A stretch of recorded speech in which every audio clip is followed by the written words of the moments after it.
for Indonesia. Their unlikely World Cup dream is back on track. Telah berhasil menaklukkan timnas Bahrain dengan skor tipis 1-0 lewat gol sematawayang oleh Romini. Timnas Indonesia kini bertengger di peringkat keempat dengan raihan 9 poin dari 8 laga yang dilakoni. Pasukan Patrick Kluivert menyisakan 2 laga lagi, yakni melawan timnas China di 5 Juni dan melawan timnas Jepang di 10 Juni 2025 ini. Jika melihat dari tabel klasemen grup C, nampaknya timnas Indonesia sangat sulit untuk bisa lolos otomatis ke Piala Dunia 2026. Pasalnya, selain Jepang yang sudah memastikan lolos ke Piala Dunia 2026, timnas Australia diprediksi kuat bakal menemani Samurai Biru ke putaran final Piala Dunia yang saat ini berada di peringkat kedua dengan raihan 13 poin. Dengan menyisakan 2 laga ini, timnas Indonesia harus benar-benar tampil maksimal, minimal wajib menang melawan timnas China dan minimal seri melawan timnas Jepang. Tambahan 4 angka ini akan membuat timnas Indonesia mengoleksi 13 poin dan akan mengamankan peringkat 3 atau 4 yang akan kembali berjuang di ronde keempat. Untuk menyambut 2 laga penting tersebut, PSSI dikabarkan sudah menghubungi 3 pemain amunisi baru untuk memperkuat timnas Indonesia. 3 nama itu adalah Tristan Guejer dari Ajax Amsterdam, Jayden Osterwolde dari Fenerbahce, dan Emiliano Jonathan dari FC Utrecht. Tentu dengan hadirnya 3 pemain baru ini akan membuat timnas Indonesia semakin kuat di semua lini. Lantas seperti apakah Patrick Kluivert meracik strateginya jika 3 pemain baru itu bergabung dengan skuad Garuda?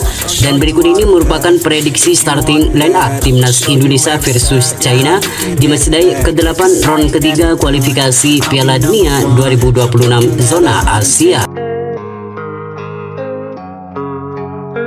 Menghadapi timnas Cina nanti, Patrick Kluivert diprediksi bakal tetap mengandalkan formasi andalannya, yakni 3-4-3. Dengan penjaga gawang akan ditempati oleh Emil Audero Mulyadi sebagai penjaga gawang utama melawan Cina. Martin Paes dipastikan bakal absen saat timnas Indonesia melawan Cina karena mengalami akumulasi kartu kuning saat melawan Bahrain.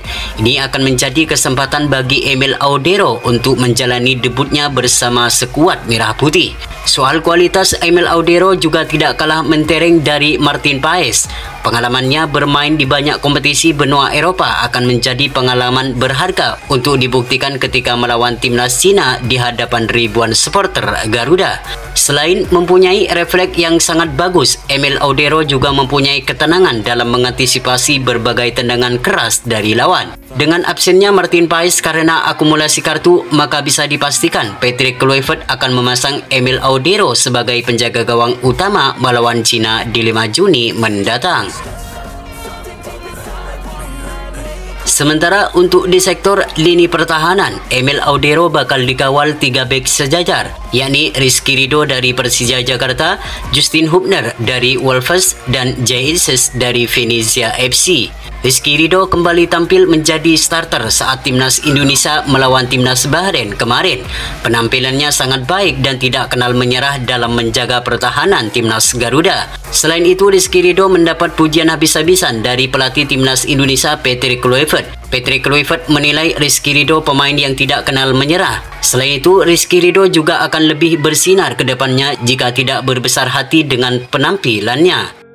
Sedangkan Justin Hubner juga tampil gemilang bersama timnas Indonesia ketika melawan timnas Bahrain. Beberapa penyelamatan sukses diperlihatkan oleh pemain asal Wolverhampton Wanderers ini. Meski usianya terbilang masih muda, namun keberanian pemain ini patut diapresiasi dalam melawan Bahrain kemarin. Ia mencatatkan 2 tackle bersih yang membuat timnas Bahrain semakin sulit untuk melakukan penyerangan. Pertama, langsung menyambar pemain timnas Bahrain di pinggir lapangan, dan yang kedua, ia melakukan penyelamatan krusial dalam kotak penalti. Melawan timnas Cina nanti, Justin Hubner layak kembali menjadi starter di skuad Garuda. Sedangkan Jay Ilses menjadi benteng terakhir di lini pertahanan timnas Garuda. Jay Ilses lebih bermain tenang dan kedewasaan. Selain ditugaskan sebagai seorang kapten tim, Jay Ilses juga mengontrol permainan timnas Indonesia dari belakang. Selain itu, Jay Ilses juga akan ditugaskan untuk meladeni duel-duel udara yang kemungkinan besar bakal diterapkan oleh para pemain timnas Cina. Sedangkan untuk sektor fullback kanan dan fullback kiri, di mana posisi ini bakal ditempati oleh Sandy Walsh dan Calvin Verdong. Hadirnya Kevin Dix membuat Sandy Walsh selalu menjadi pemain cadangan di skuad Garuda saat ini. Namun di saat melawan Australia dan Bahrain, penampilan Kevin Dix tidak terlalu memukau. Terlihat beberapa kali pemain asal FC Copenhagen itu kehilangan bola dan passing yang kurang maksimal. Sandy Walsh nampaknya sangat cocok untuk menjadi starter saat timnas Indonesia melawan timnas Cina di 5 Juni mendatang. Sedangkan Calvin Verdong, kita sudah mengetahui betapa apiknya sosok pemain yang satu ini. Sejak debut dengan timnas Indonesia, Calvin Verdong selalu tampil konsisten dalam penampilannya. Selain solid dalam menjaga pertahanan, Calvin Verdong juga jago dalam membantu penyerangan dan kerap kali menebar ancaman di pertahanan lawan. Maka bisa dipastikan melawan timnas Cina nanti, nama Calvin Verdong akan tetap menjadi pilihan utama dan tidak akan pernah tergantikan di posisi ini. Sedangkan untuk sektor gelandang tengah, di mana posisi ini bakal ditempati oleh Joy Pelopessy dan Tom Haye. Joy Pelopessy sudah menjalani debutnya bersama skuad Garuda saat timnas Indonesia melawan Bahrain. Ia bermain full 90 menit penuh.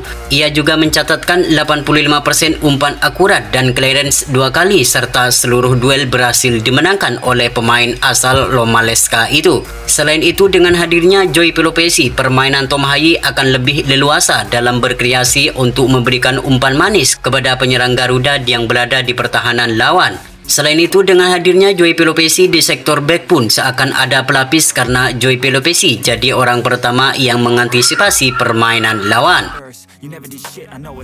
Sedangkan untuk sektor penyerangan, di mana posisi ini bakal ditempati oleh pemain baru Meliano Jonathan sebagai penyerang kanan, Ragnar Oratmangun sebagai penyerang kiri, dan Ole Romini sebagai penyerang tengah. Di laga menghadapi timnas Cina nanti, Marcelino Ferdinand dipastikan bakal absen karena mengalami akumulasi kartu kuning. Jika Meliano Jonathan resmi bergabung dengan skuad Garuda, maka pemain ini wajib starter saat melawan timnas Cina di 5 Juni mendatang. Pemain ini mempunyai permainan dan skill yang mirip legenda Belanda, yaitu Arjen Robben. Ketenangan dan kelincahan dalam melakukan serangan kerap kali diperlihatkan oleh pemain asal FC Utrecht ini. Sedangkan Oratmangun kembali tampil saat melawan timnas Bahrain kemarin. Penampilannya tidak terlalu memukau, namun ia mempunyai kelincahan dan permainan yang agresif. Bersama timnas Indonesia, Ragnar Oratmangun sudah mencatatkan 2 gol di putaran ketiga ini. Ragnar Oratmangun diharapkan kembali tampil maksimal di laga penting melawan Cina di 5 Juni 2025 mendatang. Sedangkan Ole Romini akan menjadi ujung tombak di lini depan skuad Garuda. Ia akan disokong Meliano Jonathan dan Ragnar Oratmangun di sisi kanan kiri. Ole Romini juga disebut sebagai sosok striker yang dicari skuad Garuda saat ini.